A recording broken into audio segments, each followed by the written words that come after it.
শুরু করতে পারেন। সর্বপ্রথমে স্বর্গস্থ পিতা ধন্যবাদ করি, ধন্যবাদ দেই সুন্দর এই মুহূর্তের জন্য প্রভু আমাদের জীবনে যোগ করেছেন। ধন্যবাদ দেই যারা আজকে যুক্ত হয়েছে প্রাণের সাথে, আত্মার সাথে, যারা শোনার আকাঙ্ক্ষা করছে। কিন্তু আমি যথেষ্ট বুঝাবার জ্ঞান আছে বলে আমি মনে করি না, এবং আমি যথেষ্ট যুক্তি দিয়ে বুঝাইতে পারবো এটিও মনে করি না। কিন্তু আমার বিশ্বাস প্রভু আমাদের প্রত্যেককেই আমাদের সেই পবিত্র আত্মার যে শক্তি দান করবেন, এবং ঈশ্বরের যে সত্য বাক্য, সে বাক্যের মধ্যে যে নিগুড় তত্ত্ব আছে তা প্রত্যেক হৃদয়ের কাছে প্রকাশ করবেন। প্রার্থনা করি।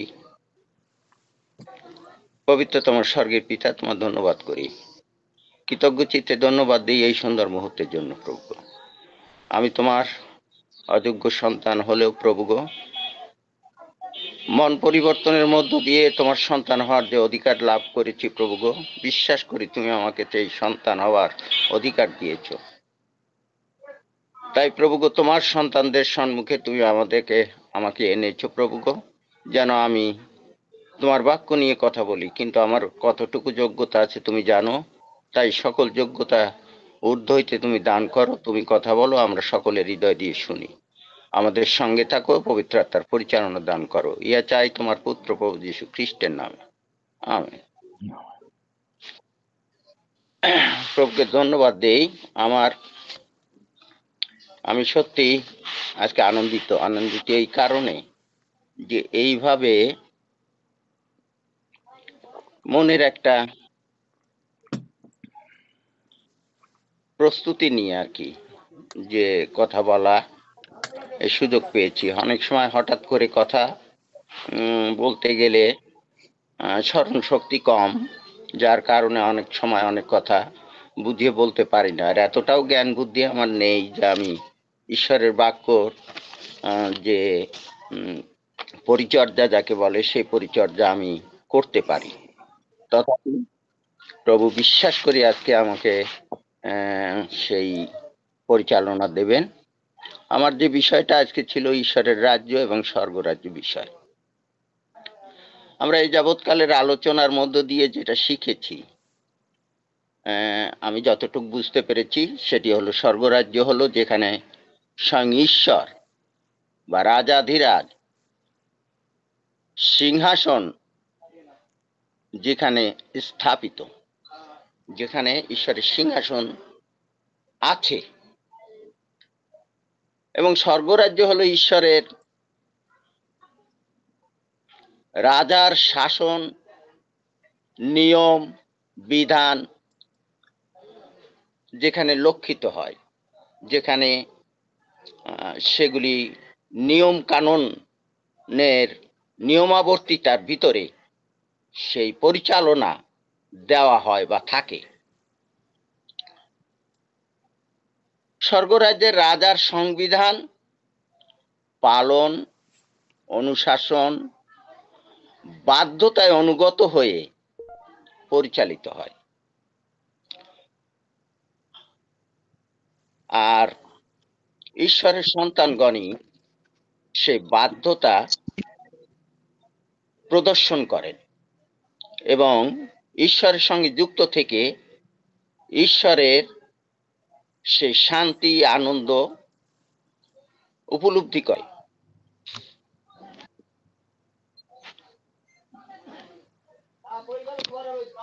বিশ্বাসের পূর্ণতা,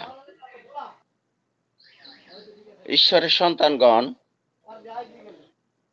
তাদের পূর্ণ আস্থা বা বিশ্বাস ঈশ্বরের প্রতি কায় মনোবাক্যে ন্যস্ত রাখে। বিশ্বাস করে যে আমরা যে মনুষ্য নশ্বর ধূলি মাত্র, কিন্তু ইহা তার স্মরণে আছে এবং তিনিই আমাদেরকে সমস্ত কিছুর পরিচালনা দেন। ঈশ্বর সন্তানগণ সব সময় এই বিশ্বাস রাখে, আর এই বিশ্বাসের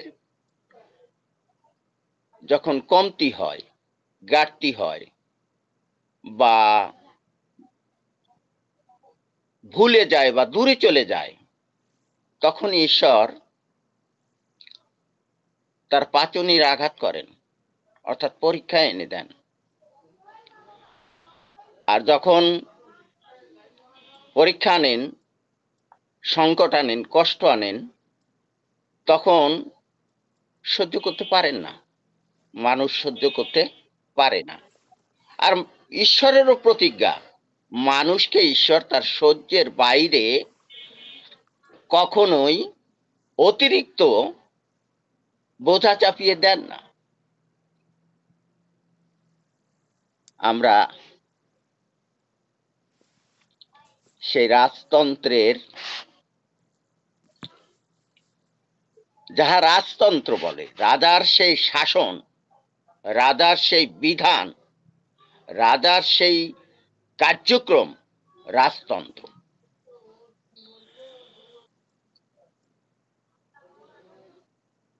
যারা সেই রাজ্যের অধিকারী লাভ করে, তারা সকলে ঈশ্বরের সন্তান হিসাবেই অধিকার লাভ করে।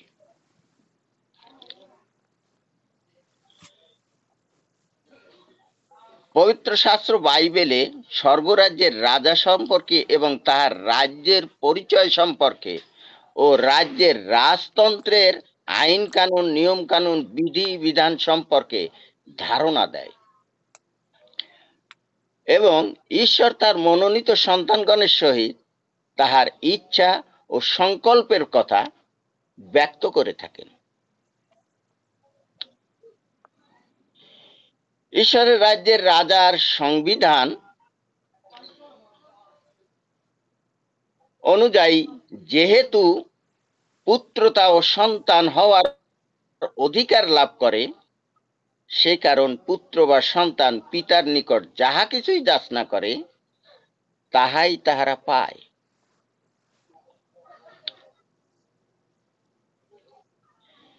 এখানে মনে প্রশ্ন হলো, আমি বা আমরা কিরূপে ঈশ্বরের পুত্রতা ও সন্তান হওয়ার অধিকার লাভ করতে পারি বা অধিকার লাভ করেছি? ব্যক্তিগত জীবনের প্রশ্ন হচ্ছে, আমি কিভাবে লাভ করেছি? আমরা শাস্ত্রের বাক্য থেকে ঈশ্বরের রাজ্যের রাজা সম্পর্কে কয়েকটি পদ পড়ি। আমরা ইতিমধ্যে এসব পদগুলি যথেষ্ট পড়েছি, জানি। দানিয়েল 7 অধ্যায় 13-14 পদ, যিশয়া 9 অধ্যায় 6 পদ, যিশয়া 11 অধ্যায় 1-6 পদ, যিশয়া 33-21, তিমথিও 6 অধ্যায় 15-16 পদ। আমি যে পদগুলোর মধ্যে নিচে, আমি যদি এই পদগুলি পড়তে যাই বা এই পদগুলি সম্বন্ধে আরো ওইভাবে ব্যাখ্যা দিতে চাই, আমি যে কথা বলতে চাই, আরো যে কথা রয়েছে, আমি এগোতে পারবো না। তাই বিশ্বাস করি, আমরা যারা রাজ্যের সন্তান, আমরা নিশ্চয়ই এই পদগুলি বিষয় জ্ঞাত আছি এবং এর তত্ত্ব কথা আমরা বুঝি। প্রকাশিত 19 অধ্যায় 16 পদ, প্রকাশিত 17 অধ্যায় 14 পদ, মথি 18 অধ্যায় 23 পদ, মথি 25 অধ্যায় 34 পদ, মথি 23 অধ্যায় 25 অধ্যায় 40 পদ, মথি 6 অধ্যায় 9-10 পদ। এখন আমরা সেই রাজ্যের বিষয় শুনছি। যখন শুনছি, তখন আমাদের মনে প্রশ্ন আসতেই পারে, আমরা কোন প্রক্রিয়ায় বা কোন পন্থায় রাজ্যে প্রবেশ করব? ঈশ্বর তার বাক্যে বলেন, এইবার আমরা পড়তে পারি যিশয়া 41 অধ্যায় 13 পদ।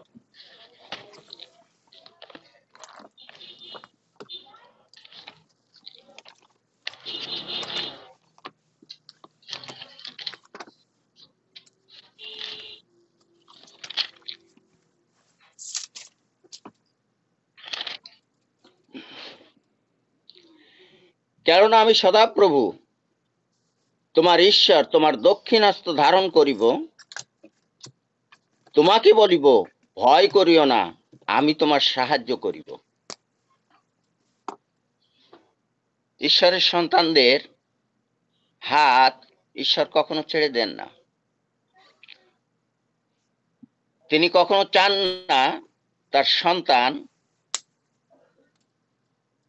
সংকটে পড়ুক, কষ্টে পড়ুক, জগতের যে সকল কষ্ট আমাদের দিয়ে পীড়া দেয়, সেই পীড়ার মধ্যে আমরা কষ্ট পাই, ঈশ্বর তা চান না। এ কারণ ঈশ্বর আমাদের হাত ধরে থাকেন। আমি জিওসীয় পুস্তকের 1 অধ্যায় 9 পদটা একটু দেখতে চাই। জিওসীয় পুস্তক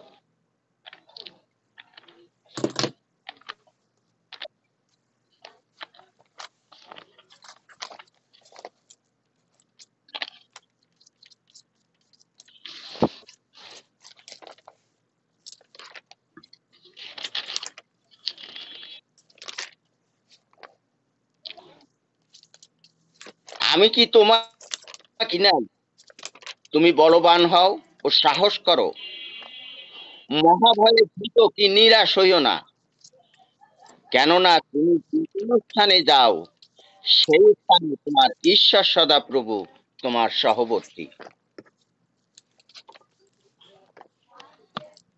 প্রভু আমাদের সহবর্তী হন।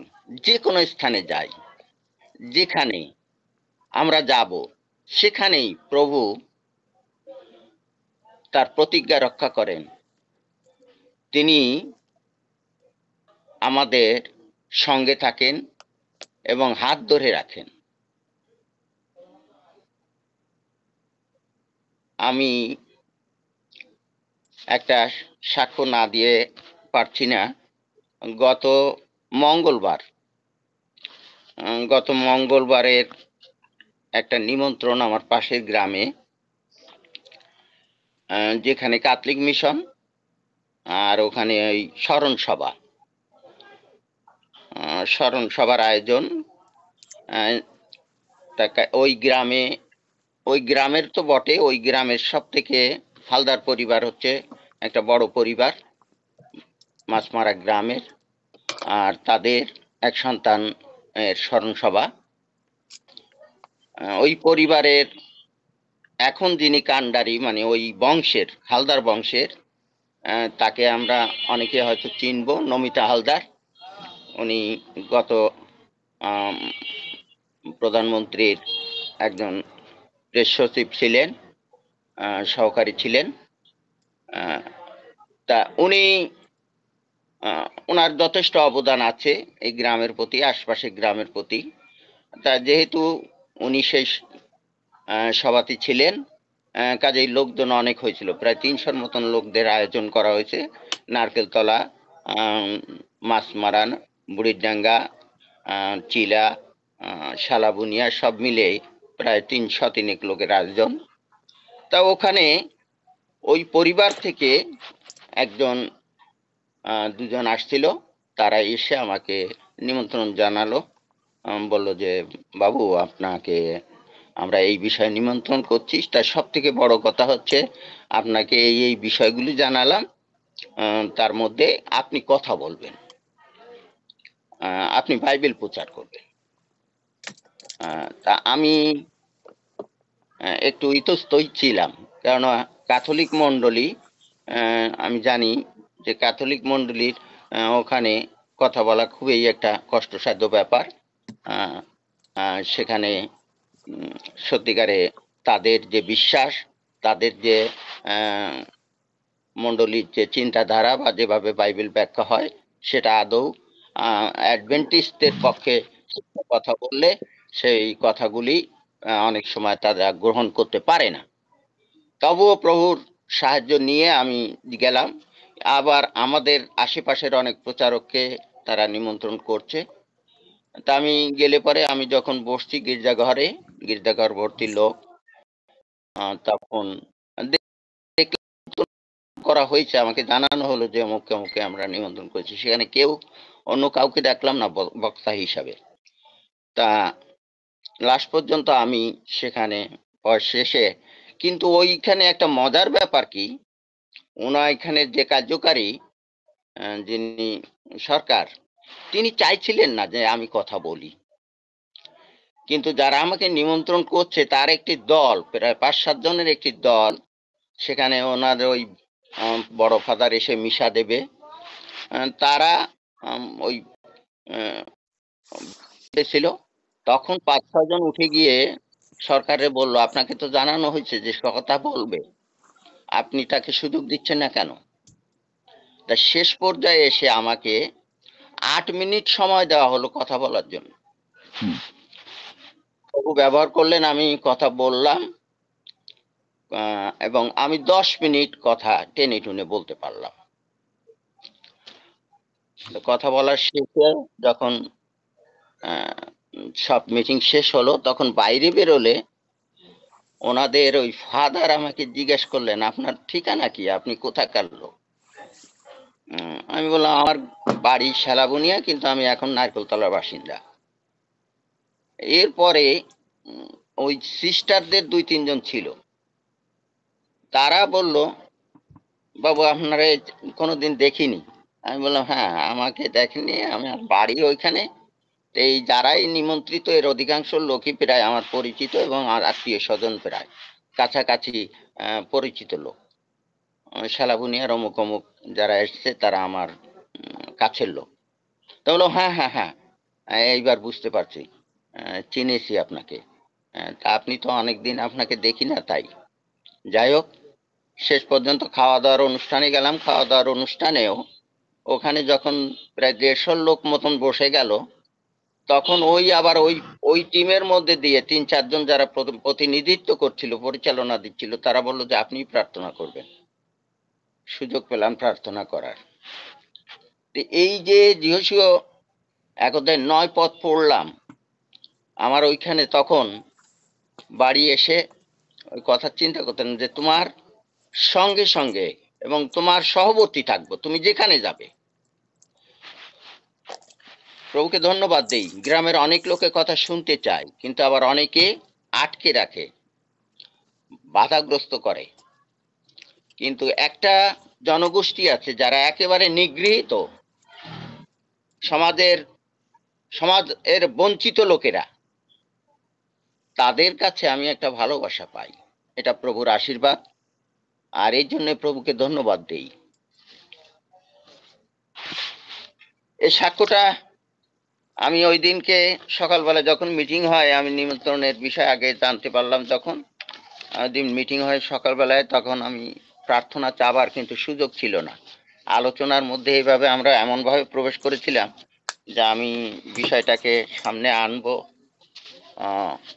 কিন্তু প্রভু, আমি বিশ্বাস করি প্রত্যেকের প্রার্থনা আমাদের প্রত্যেকের জন্য, আমাদের প্রত্যেকের যে জীবনের জন্য, প্রত্যেকে আমরা আশা রাখি যে প্রভু আমাদের প্রত্যেককে ব্যবহার করবেন এবং প্রভুর সেই ইচ্ছা আমাদের জীবনে পূর্ণ করবেন। আর সেই ইচ্ছাটা হলো সমুদয় রাজ্যে, সমুদয় জগতে সুসমাচার প্রচার করা। আর এই সুসমাচার প্রচার আমরা করতে পারি না। আমাদের যতটুকু যোগ্যতা বা আমরা যতটুকু শিখেছি, তার থেকেও আরো অনেক বেশি দরকার। কেননা সমাজে এমন এমন জ্ঞানী লোকেরা আছে যে তারা আমাদের মতো দুর্বল লোকদের তারা অবস্থান তৈরি করতে দিতে চায় না, বা আমরা কথা বললে তাদের সমস্যা হয়। কিন্তু যখন আমরা ব্যক্তিগতভাবে কারো সঙ্গে 1 জন বা 2 জন বা কোনো পরিবারের সঙ্গে কথা বলি, তখন আমরা মন খোলাভাবে কথা বলতে পারি। এই একটা সমাজে দাঁড়িয়ে যখন কথা বলার যে সুযোগ, সেটা আমাদের অনেকটাই, বিশেষ করে আমার এলাকায় আমি কম পাই। যার কারণে আমি প্রত্যেক সন্তানের কাছে, ঈশ্বর ভক্তর কাছে, মনোনীত সন্তানদের কাছে আমি প্রার্থনা চাইবো, যারা আমাদের টিমের প্রত্যেকে যে যেখানে আছে আমার জন্য প্রার্থনা করবেন, যেন প্রভু দিন দিন যেভাবে আমাকে ব্যবহার করছেন, আমি আরো অনেক জায়গায় ব্যবহৃত প্রভু আমাকে করছেন, কিন্তু আমি ওইভাবে এখনো বলতে চাই না, কেননা প্রভু অনেক জায়গায় সাক্ষ্য দেওয়ার মতন আহ, এমন কিছুই প্রভু রাখতে চান যেন আমাদের জীবনে সাক্ষ্য বয়ে আনতে পারি। আমরা যেন সত্যি প্রভু যে আমাদের ব্যবহার করেছেন আর আমরা প্রভুর পক্ষে কিছু করতে পেরেছি, এই সাক্ষ্য বহন করার মতো জন্য হই। ধন্যবাদ দেই। পবিত্র আত্মাই যেমন আমাদেরকে ঈশ্বরের সন্তান হওয়ার ক্ষমতা দান করেন, তেমনি পবিত্র আত্মা আমাদেরকে পবিত্র ও শুদ্ধ হতে সাহায্য করেন, আর পবিত্র আত্মার শক্তি আমাদের দ্বারা পরাক্রম কার্য সাধন করেন, এবং পবিত্র আত্মার লাভেই আমরা ঈশ্বরের রাজ্যের অধিকারী হই। মন পরিবর্তন হলো মনের গভীরে থাকা সকল কোণা খুঁজে দেখা। আমি প্রভুকে ধন্যবাদ দেই, আমি যখন মন পরিবর্তন এবং ঈশ্বরের রাজ্যের বিষয় কিছুই জানতাম না, আমি অনেক বাইবেল পড়েছি, অনেক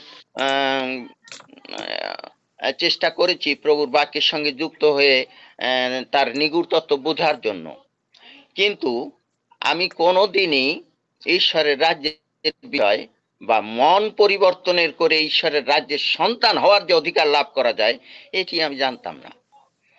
প্রভুকে এই শেষ বয়সে এসে যখন এই সুযোগটা আমি পেয়েছি, আমি প্রাণের সাথে এটি গ্রহণ করেছি, আর প্রাণের সাথে চাই যেন প্রভু সেই মন পরিবর্তনের একেবারে মনের কোণা কুঠুরিতে কোথাও যেন সেই কোনো কিছু না থাকে, যেন সবটুকু প্রভুকে দিয়ে শুদ্ধ হতে পারি, শুদ্ধ চিত্ত। মথি 4:17 যিশু বলছেন, তোমরা মন ফিরাও, স্বর্গরাজ্য সন্নিকট এসে গেছে। তেমনি আমি আরেকটি জায়গা পড়ি,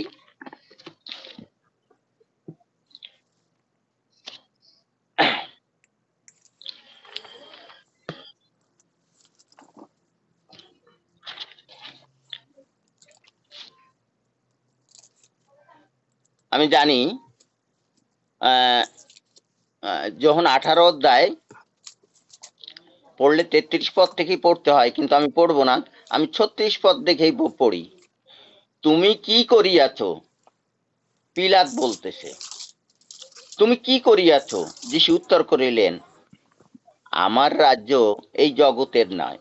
যদি আমার রাজ্য এই জগতের হইতো, তবে আমার অনুচরেরা প্রাণপণ করিত, যেন আমি যিহুদীদের হস্তে সমর্পিত না হই, কিন্তু আমার রাজ্য তো এখানকার নয়।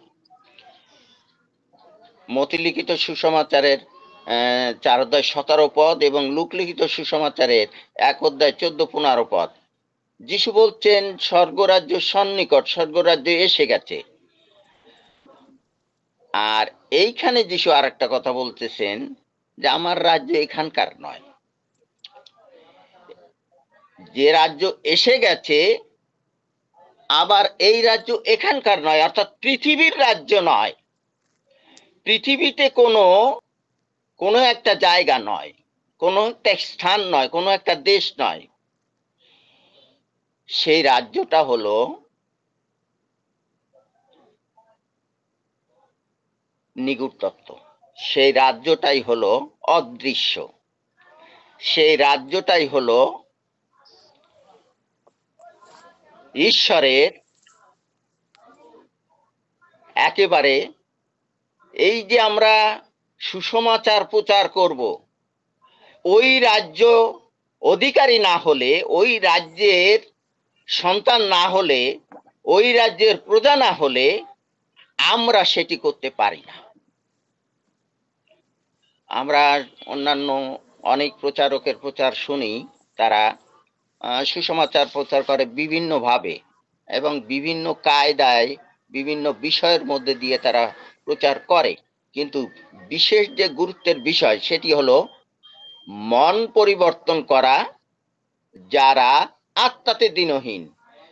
যিশু যেমন আত্মাতে দীনহীন ব্যক্তিদের খুঁজে তার আহ, শিষ্য বানাতে আহ, পেরেছিলেন, বা শিষ্য যারা হয়েছিল তারা আত্মাতে দিনহীন ছিল। আজকেও, আজকে যারা আমরা আত্মাতে দিনহীন, ঈশ্বর তাদেরকে আহ্বান করছেন যেন ঈশ্বরের রাজ্যের সন্তান হয়। ঠিক তেমনি আমরা যখন ঈশ্বরের রাজ্যের কথা বলবো, তারা যদি আত্মাতে দিনহীন না, আমরা এই রাজ্যের প্রচার তার কাছে সেই শূকরের সামনে মুক্তা আহ ফেলে দেওয়ার মতন, মুক্তা দেওয়ার মতন। অর্থাৎ আমরা যাই বলি না কেন সেটা তাদের হৃদয় প্রবেশ করে না, কিন্তু তারা জানে যে এটি সত্য, এটি এটি যীশু খ্রিস্টের কথা, এই রাজ্য যীশু খ্রিস্ট নিয়ে এসেছেন, তারা জানে, কিন্তু তারা তথাপি তারা শুনতে চায় না, গ্রহণ করতে চায় না। কেন?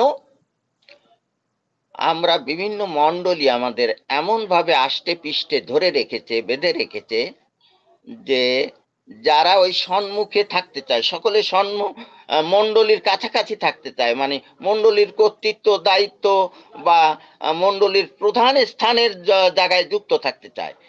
শুধু পারে না কারা? যারা অশিক্ষিত বা যারা শিক্ষিত মানুষ, তারাই আত্মাতে দিনহীন, তারা কিন্তু দূরে, এবং তাদেরকে ব্যবহার করা হয় না, তাদেরকে কখনো গ্রহণযোগ্যতা দেওয়া হয় না, তারা অবজ্ঞা পায়। আর তারা মণ্ডলীতে থাকে, কিন্তু তাদের মনে অনেক ব্যথা থাকে, কষ্ট থাকে, তারা ভালোবাসা পায় না, মণ্ডলীর সেই ভালোবাসা তারা পায়। আমি যখন আহ, অনেক পরিবারের সঙ্গে, প্রভু অনেক পরিবারের সঙ্গে অনেক পরিবারের ব্যথা আমি শুনেছি, অনেক পরিবার মনোকষ্টের কথা প্রকাশ করেছে, কিন্তু আমি দেখেছি তারা কিন্তু একটি বিষয়, যে ঈশ্বরের রাজ্য অর্থাৎ মন পরিবর্তন এবং ঈশ্বরের রাজ্যে প্রবেশের যে অধিকার, আর তা পেলে যে তার সন্তানেরা যা চাইবে ঈশ্বরের কাছে, ঈশ্বর তা পূর্ণ করবেন তার পুত্রের মাধ্যমে, তিনি প্রতিজ্ঞা করেছেন। এই কথাটা যখন তাদের কাছে খোলাখুলি পরিষ্কার হয়ে যায়, তখন তারা নিজেদের দুঃখ প্রকাশ করে। আমরা প্রভুকে আমাদের মিশনে, বা আমাদের নেতারা, আমাদের কর্মকর্তারা, আমাদের গুরুরা, আমাদের সমাজপতিরা আমাদেরকে, আমাদের পালকগণেরা এইভাবে আমাদেরকে শিক্ষা দেয় না, এইভাবে বলে না আপনি যা আমাদের কাছে প্রকাশ করলেন।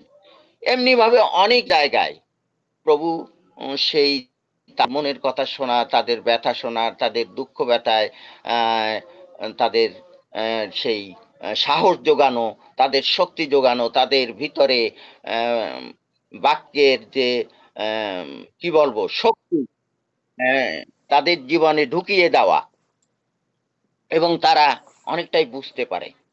হয়তো তারা অভ্যস্ত না, হয়তো তারা বাক্যের কাছে এইভাবে আসতে চায় না, কিন্তু তারা বুঝতে পারে হ্যাঁ এটা সত্য, উনি যেটা বলছে এটা সত্য, এটা ওনার কথা নয়, এটা আমার কথা নয়, এটা ঈশ্বরের বাক্যের কথা, এটা খ্রিস্টের কথা, প্রভু খ্রিস্টের কথা।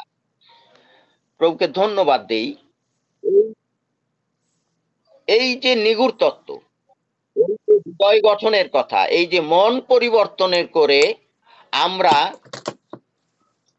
অনন্তকালীন অনন্তকালীন জীবনের যাওয়ার অধিকার, আমরা শুধু ইহলোকে যতক্ষণ বেঁচে আছি ততক্ষণ আমরা এই পৃথিবীতে সুসমাচারের যে কার্য আমাদের দায়িত্ব অর্পিত আছে এটি আমরা করতে পারবো, কিন্তু আমরা শুধু এই রাজ্যে যেমন আমরা আমরা ঈশ্বর আমাদের ব্যবহার করছেন, তেমনি অনন্তকালীন জীবনও আমরা ঈশ্বরের কাছে থাকব। ঈশ্বর এই প্রতিজ্ঞা আমাদের করেছেন, ঈশ্বর অনন্তকালীন জীবন দিতে চান।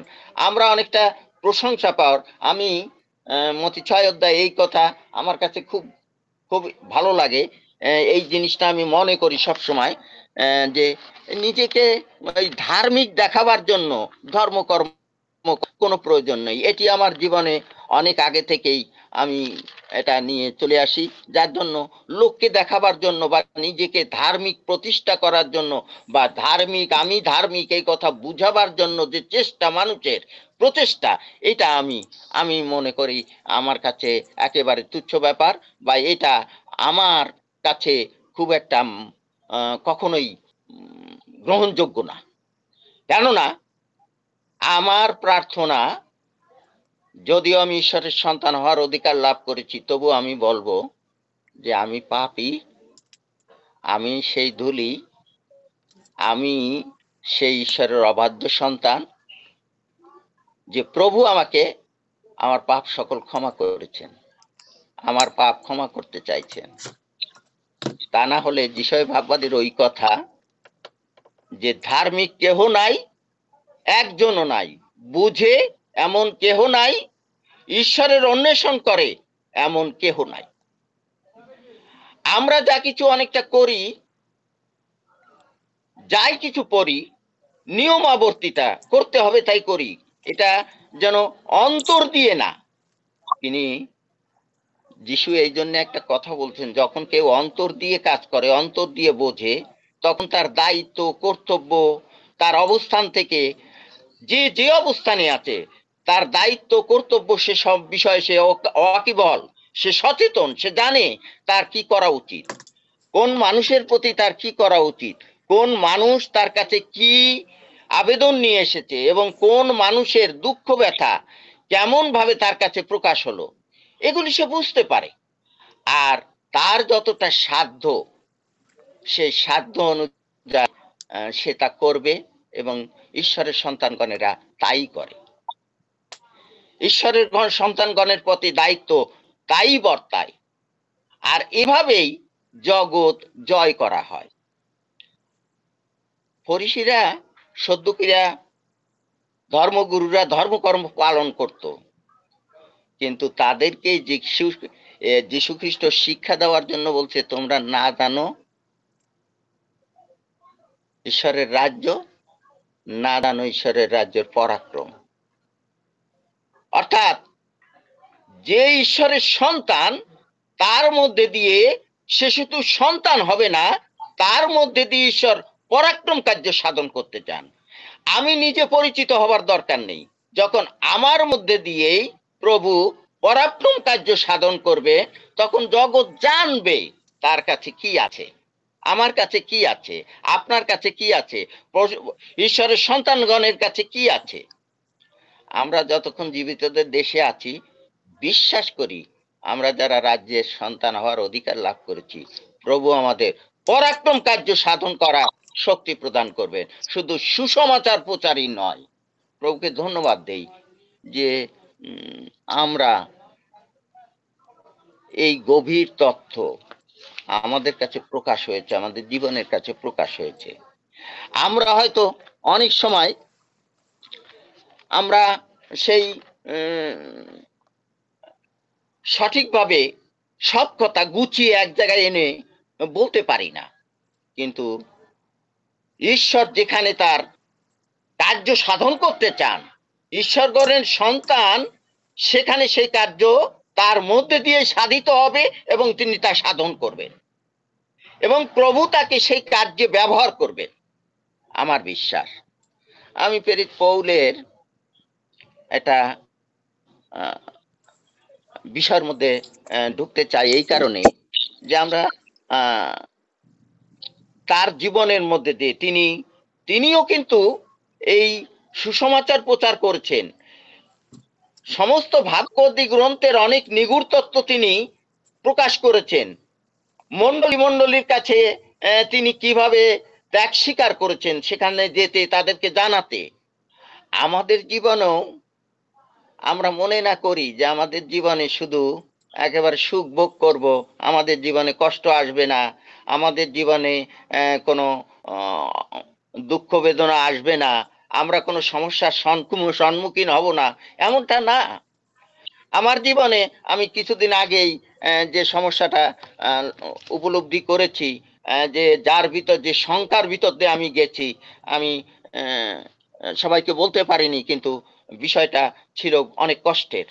কিন্তু প্রভু কি করেছেন, আমাকে যেমন উদ্ধার করেছেন, তেমনি আবার প্রভু আমাকে আমার সান্ত্বনা দেওয়ার জন্য প্রভু আমাকে অনেক জায়গায় ব্যবহার করেছেন, যেগুলো ছিল আমার মনের তৃপ্তির বিষয়, আনন্দের বিষয়, শান্তির বিষয়।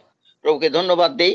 এই কারণে প্রেরিত পৌল বলছে 9 অধ্যায় 1 করন্থীয় 9:16 পদ থেকে পড়ছি আমি। কারণ আমি যদিও সুসমাচার প্রচার করি, আমার শ্লাঘা করিবার কিছুই নাই, কেননা অবশ্য বহনীয় ভার আমার উপরে অর্পিত। ঠিক আমাকে যদি আমি সুসমাচার প্রচার না করি, বস্তুত আমি যদি স্বইচ্ছায় ইহা করি তবে আমার কিন্তু যদি স্বইচ্ছায় না করি তবে দক্ষের কার্য আমার হস্তে সমর্পিত রহিয়াছে। তবে আমার পুরস্কার কি? তাহা এই যে সুসমাচার প্রচার করিতে করিতে আমি সেই সুসমাচারের ব্যয় রহিত করি। অর্থাৎ সমুদয় জগতে সুসমাচার প্রচার হবে, রাজ্যের সুসমাচার প্রচার হবে, তখন শেষ উপস্থিত হবে, যীশু খ্রিস্টের আগমন হবে। যদি এটা না করি তাহলে আমি জেনে শুনে বাধা তৈরি করছি। আমার প্রতি এটি দায়িত্ব, আমার এটি কর্তব্য। আমার যতটুকু সাধ্য আছে, আমি যেখানে আছি, যে অবস্থানে আছি, প্রভু আমাকে ব্যবহার করতে চান, কিন্তু আমি যদি স্বইচ্ছায় না করি তাহলে আমি সেই দায়বদ্ধতায় থাকি। কারণ সকলের অনদিন হইলেও আমি সকলের দাসত্ব স্বীকার করিলাম, যেন অধিক লোককে লাভ করিতে পারি। এইবার হচ্ছে 20 পদ থেকে আমার যে বিষয়টা, আমি যে মানে আমার ভিতর যে ফিলিংসটা কাজ করে, আমি সেইটা এইখানে খুঁজে পাই, 7টা এখানে খুঁজে পাই। আমি জিহুদিদিগকে লাভ করিবার জন্য জিহুদিদের কাছে জিহুদিদের ন্যায় হইলাম। আপনি ব্যবস্থার অধীন না হইলেও আমি ব্যবস্থার অধীন লোকদিগকে লাভ করিবার জন্য ব্যবস্থাধীনদের কাছে ব্যবস্থাধীনের ন্যায় হইলাম। আমি ঈশ্বরের ব্যবস্থা বিহীন নই, বরং খ্রিস্টের ব্যবস্থার অনুগত রহিয়াছি। তথাপি ব্যবস্থাবিহীন লোকদিগকে লাভ করিবার জন্য ব্যবস্থা বিহীনদের কাছে ব্যবস্থাবিহীনের ন্যায় হইলাম। খুবই মারাত্মক কথা। আমরা মানুষ বিচার করি, মানুষের বিচার এরকম করি, আমরা খালি দোষ খুঁজে পাই, গুণ খুঁজে পাই না। এই জন্য মানুষের প্রশংসাও করতে পারি না। আমি যদি প্রশংসা তখন করতে পারি আমার ভিতরে সেই ক্ষমা করার হৃদয় তৈরি হয়েছে। আমার ভিতরে যদি আমি ক্ষমার হৃদয় না থাকে তাহলে আমি কেন প্রশংসার কাজটা তো ওই শত্রু করছে, যাকে আমার পছন্দ নয়, যাকে আমার ভালো লাগে না, সেই উপযুক্তি কাজটি করেছে। এখন তাকে আমি যদি সেই কৃপণতার সঙ্গে আমি সংকুচিত হই, তার প্রশংসা না করি, তার সেই কার্যের, তার সেই কথার, তার সেই সময়ের, তার সেই কর্মের, তার সেই সাহসের এর প্রশংসা যদি আমি না করি তাহলে আমি পবিত্র আত্মাকে দুঃখিত করি, ব্যথিত করি। কেননা যে কাজটি আত্মায় ও সত্যে পবিত্র আত্মার শক্তিতে পরিলক্ষিত হয়, সে কাজটির ব্যাপারে প্রশংসা করতে যদি আমি সংকুচিত হই তাহলে আমি পবিত্র আত্মাকেই দুঃখিত করি।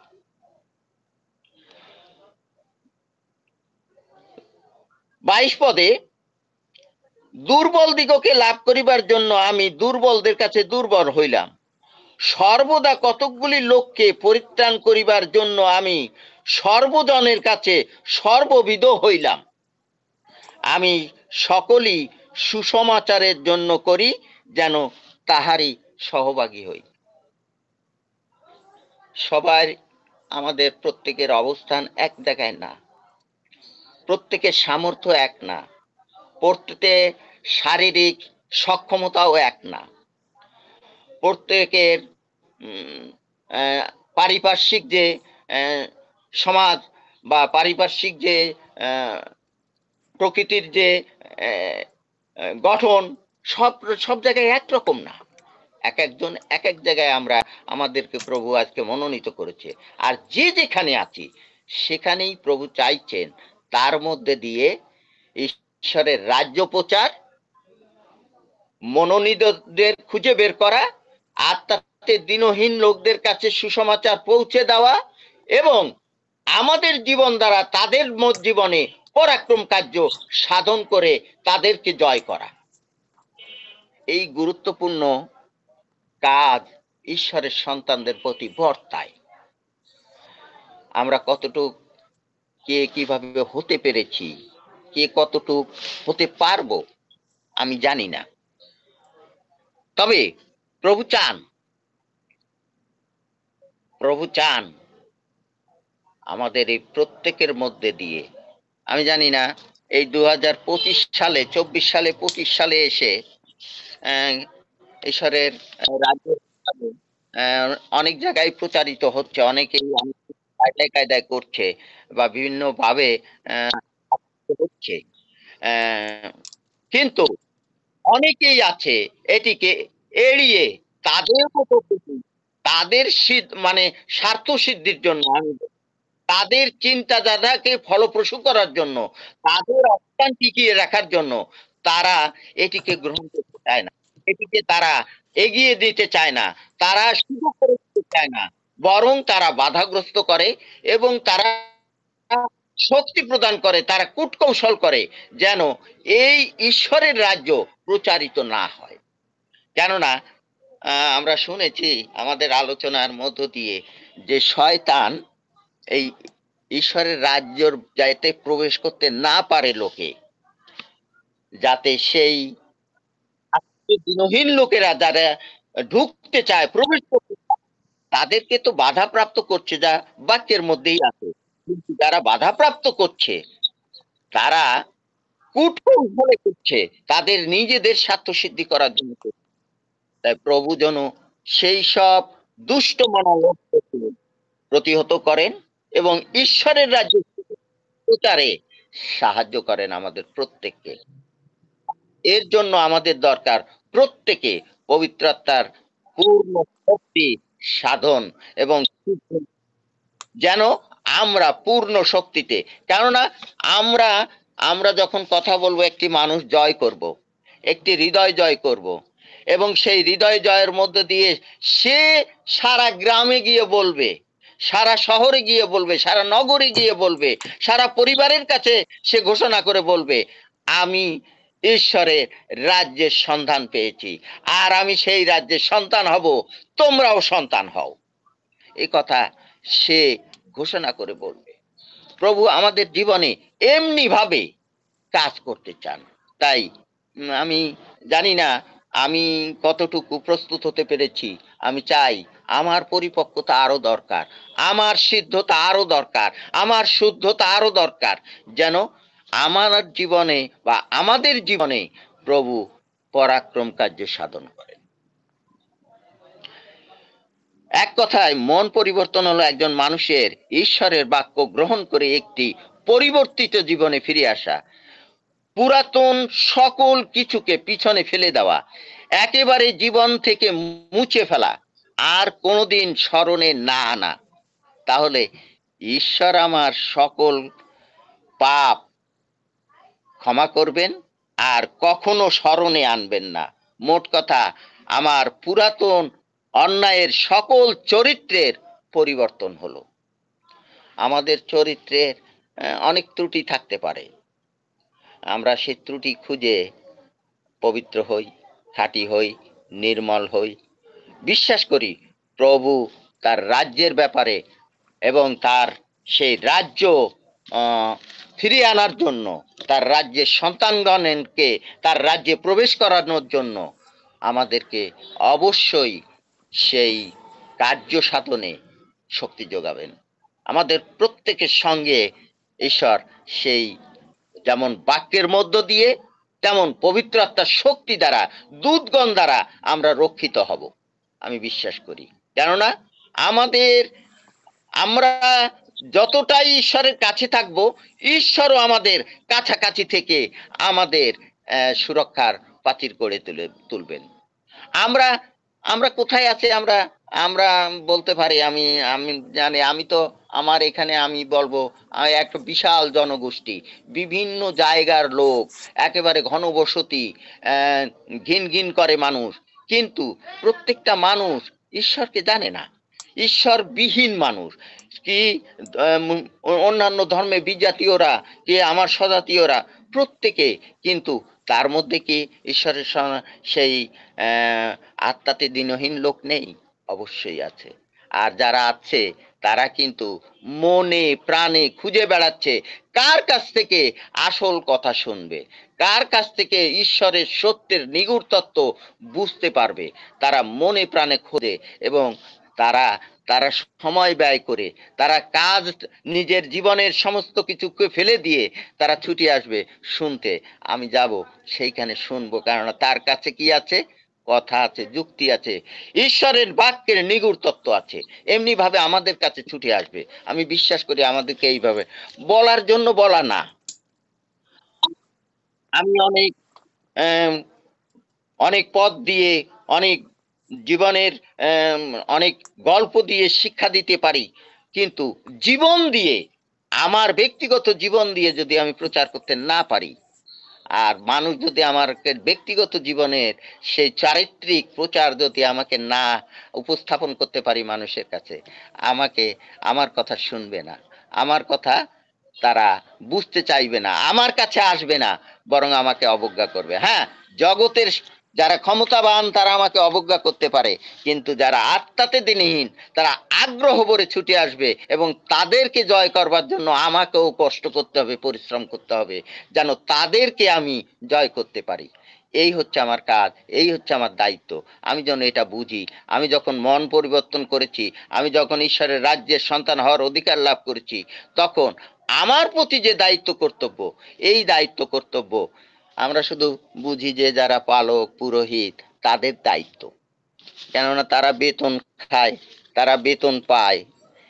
কিন্তু হ্যাঁ, তারা শিক্ষা পেয়েছে, আমি আমি তো কোনো শিক্ষা পাইনি। তারা থিওলজি পড়েছে, অনেকবার ট্রেনিং করেছে, অনেক রকম ধর্মীয় শিক্ষা, অনেক গল্পের মধ্যে তত্ত্বকথা, নিগূঢ় তত্ত্বের ব্যাখ্যা তারা পেয়েছে, কিন্তু আমি ওভাবে পাইনি। আমি আমার 91 সাল থেকে আমার প্রথম যিনি আমার ভিতরে কাজ করছে, সেই মানে এই বাইবেল পড়ার যে খুঁজে দেখা, বাইবেলের মধ্যে নিগূঢ় তত্ত্ব খুঁজে দেখার আগ্রহ বাড়ছে, সেই প্রচার যার কাছ থেকে শুনছিলাম তিনি ছিলেন আনন্দ হালদার। এই আনন্দ হালদারের কথায়, এই স্বাধীন প্রচারক, ওনার কাছ থেকে আমি আমার এই চেতনাবোধ জাগে যে আমার এই বাইবেল পড়তে হবে। তার আগে আমার যে ছোটবেলা থেকে আমাদের পারিবারিক যে শিক্ষা, সেই শিক্ষা ছিল আমার মা, আমার মা, আমার বাবা খুঁড়িয়ে খুঁড়িয়ে বাইবেল পড়তেন, মানে ভাষা আহ, আহ, উম, একটানা বলতে পারতেন না, খুঁড়িয়ে খুঁড়িয়ে পড়তেন। কিন্তু মা গল্প পড়তেন, মা বুঝাতেন, মা প্রার্থনা করতেন। আমার মাকে দেখেছি যখন বিপদ এসেছে, সংকট এসেছে, তখন সব আমরা ঘুমিয়ে আছি, হয়তো মা ওই একা বিছানার পাশে বসে বসে প্রার্থনা করছে, কাঁদছে, প্রভু আমার এই সমস্যা কি করে দূর করবো, সমস্ত কিছু তুমি জানো, আমাদেরকে তুমি জানো, আমাদের কি আছে কে নেই তুমি জানো, আমরা তোমার কাছে কতটুক প্রভু গো, তোমাকে আমাদের মন প্রাণ দিতে পেরেছি তা তুমি জানো। তাই আমাদের এই সকল সংকট থেকে তুমি উদ্ধার করো, বিপদ থেকে রক্ষা করো। প্রভু রক্ষা করেছেন। আমাদের কোনোদিন কোনো ধন সম্পত্তি ছিল না, আমার বাবারও ছিল না, আমাদেরও নেই, কিন্তু আমরা লোকচক্ষুর কাছে আমরা চিরদিন ভালো আছি। আমার বাবাও আমরা যেমন কষ্ট করেছি, আমাদের জীবনে যখন দুঃখ, কষ্ট, অভাব, অনটন, সংকটের মধ্যে পড়েছি, তেমনি আমাদের বাবার ইচ্ছা ছিল, আমার বাবা কোনোদিন ত্রুটি করেননি। বাবা প্রথম অবস্থায় স্বাধীনের আগে জুট মিলে চাকরি করতেন, পাকিস্তান পিরিয়ডে মাড়োয়ারি, খুলনা মাড়োয়ারি জুট মিলে শ্রমিকের কাজ করতেন। তা খুব সামান্য বেতন পেতেন, আর সেই সামান্য বেতন দিয়ে চলতেন। এরপরে কষ্টে যখন স্বাধীন হলো, স্বাধীন হওয়ার আগেই আমার 65 সালে আমার মা ফ্যামিলি প্ল্যানিং থানা অফিসার হিসেবে, মহিলা থানা অফিসার হিসেবে প্রথম একটু একটু একটু বিরক্ত করি, সময় আমাদের বেশি হয়ে গেছে, আমরা এখন সংক্ষেপ করব, শেষ করব, সময় বেশি হয়ে গেছে কিন্তু। আমাকে আমি নিজেই একেবারে নিজের চিন্তার বাইরে চলে গেছিলাম। যাই হোক, আমি ক্ষমা চেয়ে নিচ্ছি। প্রভু সাহায্য করেন আমাদের প্রত্যেকে, যারা প্রভুতে জীবনযাপন করে, তারা দুঃখ কষ্টে যেভাবেই হোক প্রভু তাদের সঙ্গ দেন এবং প্রভু তাদের তুলে দেন। আর মন প্রাণ সেই যিশুর সেই শিক্ষা, যে দুটি আজ্ঞার কথা, যে ব্যবস্থার মধ্যে কোন দুটি আজ্ঞা, একটি হচ্ছে তোমার ঈশ্বর সদাপ্রভুকে সমস্ত অন্তর, সমস্ত চিত্ত, সমস্ত মন দিয়ে প্রেম করবে, আর দ্বিতীয় হচ্ছে তোমার প্রতিবেশীকে প্রেম করবে। তাই এই দুটি আজ্ঞার মধ্যে সমস্ত ব্যবস্থা। আর এই দুটিকে যদি আমরা বুঝতে পারি, যিশুর এই কথা, সার কথা, তাহলে আমাদের হৃদয় মন দিয়ে যখন আমরা প্রভুকে, ঈশ্বর প্রভুকে ভালোবাসতে পারবো, তেমনি মানুষকেও মানুষকে ক্ষমাও করতে পারবো। আর যদি ক্ষমা করতে না পারি, ঈশ্বর থেকে আমরা ক্ষমা লাভ করব না। তাই প্রভু আমাদের জীবনে সেই ক্ষমা, শান্তি, আনন্দ জীবনে দান করুন। এবং আমাদের যে নিগুড় তত্ত্ব আমাদের কাছে, এই ঈশ্বরের রাজ্যের সুসমাচার আমাদের জীবনে, আমাদের কাছে প্রকাশিত হয়েছে, তা যেন আমাদের জীবনে কার্য সাধন হয়, আমরা যেন সেই কার্য সাধনকারী সন্তান হিসাবে প্রভুর কাছে গ্রহণযোগ্যতা পাই। ধন্যবাদ সকলকে, ধন্যবাদ আমাকে এই সুন্দর সুযোগ দেওয়ার জন্য। আমেন। প্রভুর এই বাক্যের জন্য ধন্যবাদ। প্রভুর গৌরব হোক।